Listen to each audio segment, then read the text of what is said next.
Hello friends, welcome to my YouTube channel Education Adda. Friends, आज मैं आपके लिए सीटेट जूनियर लेवल का सिलेबस लेके आई हूँ। ये आपको साइंस का सिलेबस है।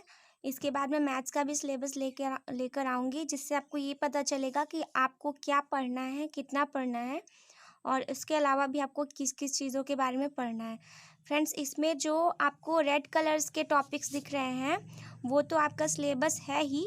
इसके अलावा जो मैंने ब्लू पेन से लिखा है वो आपके क्या है, सिलेबस में तो खैर नहीं है, बट वो आपको पढ़ना है क्योंकि वो आपके 6 to 8 की बुक्स में भी है एंड आपके साइंस के सिलेबस में भी है। तो इसलिए आपको उसके बारे में पढ़ना ज़रूरी है। और मैंने यहाँ पर सिलेबस को सेक्शन वाइज डिवाइड कर दिया है। जैसे बायोलॉजी का अलग लिखा है मैंने सिलेबस, केमिस्ट्री का अलग एंड फिजिक्स का अलग। तो आप उसको स्क्रीनशॉट लेकर नोट डाउन कर सकते हैं। तो फ्रेंड्स, चलिए वीडियो को स्टार्ट करते हैं।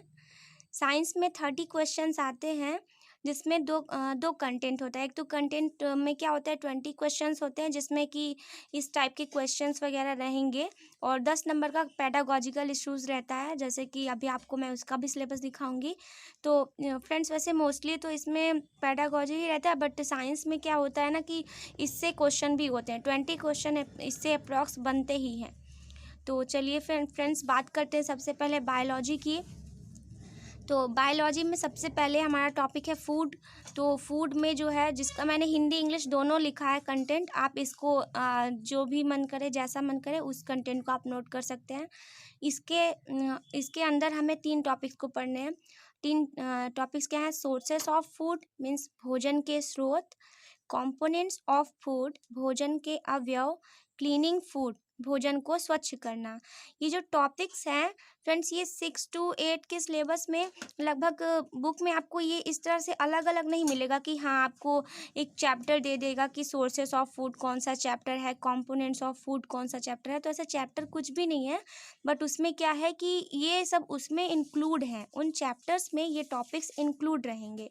तो आपको उसमें से क्या करना होगा, खुद ही सोच करके देखना होगा कि कौन सा किस में आता है। तो ये आप ज़्यादा पढ़ लेंगे तो आपके लिए ही हेल्पफुल रहेगा। अगर फ़िलहाल ज़्यादा तो हमें नहीं पढ़ना है, बट इतना पढ़ना है कि हमारा क्या हो जाए, क्वालिफाई हो जाए और अच्छे मार्क्स भी आएँ। तो आपको टॉपिक्स के बारे में तो पता होना ही चाहिए। तो ये जो फूड है, इसके अंदर जो है ये 3 क्या है, टॉपिक्स को दिए गए हैं।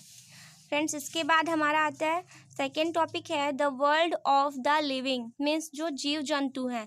तो जीव जंतु तो सभी चैप्टर्स में है, सभी क्लासेस में, 6 में भी है, 7th में भी, 8th में भी। तो सब में क्या आपको सभी को पढ़ना है। फिर उसके बाद है नेचुरल रिसोर्सेज मीन्स प्राकृतिक संसाधन। फिर है नेचुरल फेनोमिना प्राकृतिक पद्धति। फिर है हमारा ये जो ब्लू पेन से मैंने लिखा है, ये सिलेबस में तो नहीं लिखा था। ये जो ब्लू कलर का है ये क्या है फ्रेंड्स, आपको मतलब कि इसके बारे में भी पढ़ना है। तो सेल के बारे में हमें पढ़ना है, ह्यूमन सिस्टम के बारे में पढ़ना है, सेल जो ह्यूमन सिस्टम्स में पाए जाते हैं। इसके अलावा प्लांट सेल्स भी पढ़ सकते हैं फ्रेंड्स। इसके अलावा हमें प्लांट्स एंड एनिमल्स, इन दोनों के बारे में भी पढ़ना है। तो ये हमारा क्या है, बायोलॉजी का टॉपिक्स है। और उसके बाद हम बात करते हैं केमिस्ट्री मीन्स रसायन विज्ञान की। उसमें हमें मटेरियल्स को पढ़ना है। मटेरियल्स में हमें क्या पढ़ना है फ्रेंड्स कि जो चीज़ें हमको मतलब मटेरियल्स में जो जो चीज़ें आती हैं उन सबको पढ़ना है। फ्रेंड्स, ये जो सिलेबस है मटेरियल्स ऑफ डेली यूज़, ये भी हमारा सिलेबस के अंदर मतलब कि सीटेट ने जो बताया है, सीबीएसई ने, उसमें ये वाला भी टॉपिक है। तो आप इसे भी नोट डाउन कर लीजिएगा। इसके अलावा ये जो ब्लू पेन से है ये भी हमें पढ़ना है क्योंकि ये हमारी बुक्स में है। तो मैटर है, मैटर मीन्स द्रव्य, जो सॉलिड लिक्विड गैस वगैरह उन सब के बारे में पढ़ना है। देन हमें metals and non metals means धातुएं एवं अधातुओं के बारे में पढ़ना है। पॉलीमर्स क्या होते हैं उनके बारे में पढ़ना है। एसिड, बेस एंड सॉल्ट, जो भी होते हैं अम्ल, क्षार और लवण, उनके बारे में डिटेल से पढ़ना है। एंड सॉइल, मिट्टी के बारे में हमें पढ़ना है। फ्रेंड्स, तो हमने वो देखा कि बायोलॉजी और केमिस्ट्री में कौन कौन से टॉपिक्स हैं। अब हम बात करते हैं फिजिक्स की। फिजिक्स मीन्स भौतिक विज्ञान, जिसमें हमें पढ़ना है moving things, people and ideas, गतिमान वस्तुएं, लोग और उनके विचार, ये हमें पढ़ना है। तो मूविंग थिंग्स जो भी हैं, मैंने इसका एनसीईआरटी में मैं आपको पढ़ा भी रही हूँ। आप उसमें बहुत डिटेल से उसके बारे में बुक्स को पढ़ सकते हैं। तो आप उसमें आपने मूविंग थिंग्स वगैरह का मैंने एक चैप्टर भी मतलब उसमें है एनसीईआरटी में 6 में मैंने वो डाला है, आप देख सकते हैं उसके बारे में। फिर हमारा मैग्नेट है फ्रेंड्स, मैग्नेट मीन्स होता है चुंबक। फिर हमारा क्या है, electric current and circuits means विद्युत करंट और परिपथ। फिर है हाउ थिंग्स वर्क, चीज़ें कैसे कार्य करती हैं, ये भी हमारा टॉपिक है। देन हमारा क्या है फ्रेंड्स, लाइट है मीन्स प्रकाश, हीट ऊष्मा, साउंड मीन्स ध्वनि, लेंसेज एंड मिरर्स यानी लेंस और मिरर जो है दर्पण, उनके बारे में पढ़ना है। और फोर्स क्या होता है, प्रेशर क्या होता है, फोर्स एंड प्रेशर के बारे में पढ़ना है। फ्रिक्शन के बारे में पढ़ना है, घर्षण। Solar system and stars means solar system और जो भी तारे हैं हमें उनके बारे में पढ़ना है। इसके अलावा हमें वाटर के बारे में पढ़ना है। तो फ्रेंड्स यहाँ पे हमें इन सब चीज़ों के बारे में क्या करना है, पढ़ना है। तो ये वाटर वाला टॉपिक है फ्रेंड्स, ये आपको 6 में भी मिलेगा, 7th में भी और 8th में भी। बट क्या है, हमें पढ़ना सभी को है, किसी में कुछ मतलब कि 6 में थोड़ा सा कम लेवल का है तो 7th में उससे हाई लेवल का, 8th में उससे भी हाई लेवल का। तो इस टाइप से हमको क्या करना है, सभी में से पढ़ने के बाद हमको कंटेंट को क्या करना है, जो इम्पोर्टेंट आपको लगे उसे नोट डाउन कर लेना है। तो ये हमारा था क्या, सिलेबस, जो हमारा केवल कंटेंट टाइप का सिलेबस है उसको हमने देखा। अब हम बात करते हैं नेक्स्ट हमारा पैडागॉजी। पैडागॉजी में क्या क्या हमें पढ़ना है वो देखते हैं। फ्रेंड्स, इसमें पैडागॉजिकल इश्यूज़ जो होते हैं ये 10 क्वेश्चंस इसमें से आते हैं। तो अभी तक 20 क्वेश्चंस उसमें से आते थे और 10 जो है इसमें से, तो टोटल हो गए 30। तो इसमें हमें पढ़ना है nature and structure of sciences, प्रकृति और विज्ञान की संरचना। पैडागॉजी में मैंने वही टॉपिक्स लिए हैं जो कि हमारे सिलेबस में सीटेट ने या CBSE ने बनाया है।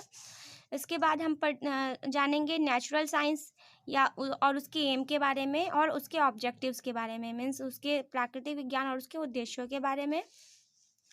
अंडरस्टैंडिंग एंड एप्रिशिएटिंग साइंस, विज्ञान की समझ और सराहना।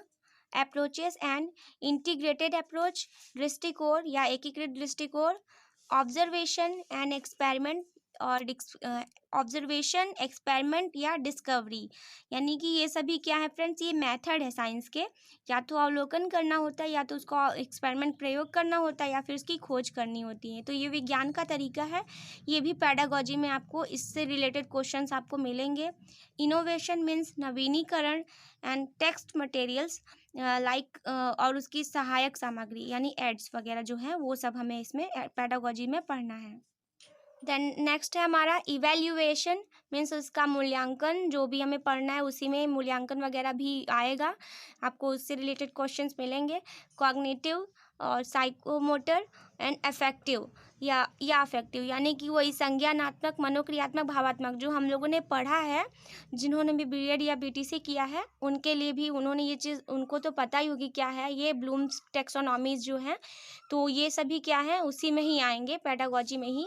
देन उनके प्रॉब्लम्स के बारे में पढ़ना है फ्रेंड्स, यानी समस्याएं क्या हैं। एंड लास्ट हमारा रेमेडियल टीचिंग मीन्स उपचारात्मक शिक्षण के बारे में।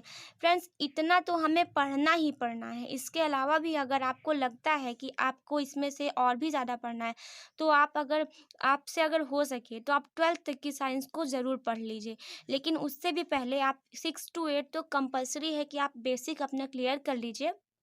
और 100% मैं गारंटी लेती हूँ कि आपका क्वालिफाई तो होगा ही और प्लस अच्छे मार्क्स आएंगे, 110 प्लस तो आ ही जाएगा।